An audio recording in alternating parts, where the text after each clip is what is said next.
ខំតែអាណិតនៅពេលដែលដឹងការពិតទើបដឹងថាសាហាយដូចតែគ្នាសោះ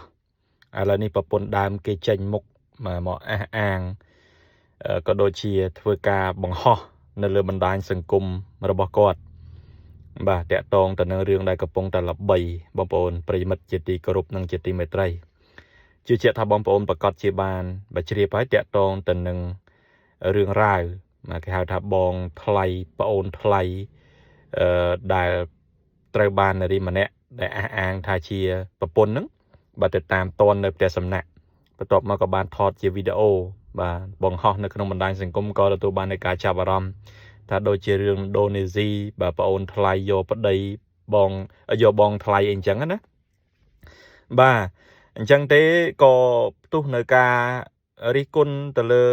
បាទនារីដែលគេស្គាល់ថាជាអ្នកចម្រៀងតាម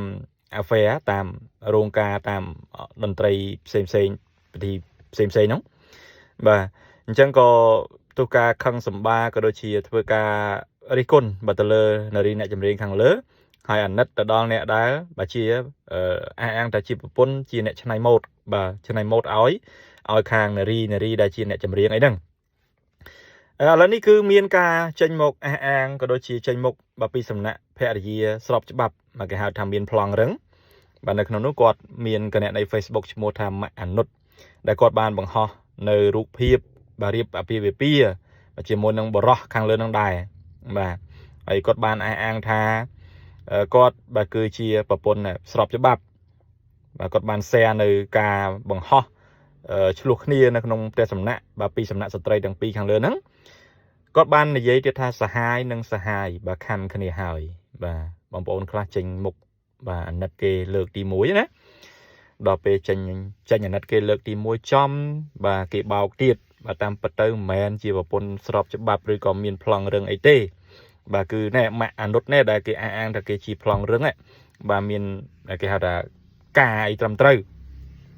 តែយើងក៏មិនដឹងដែរថាគីឡូនារីដែលគាត់ជាអ្នកច្នៃម៉ូដហ្នឹងគាត់គេហៅថា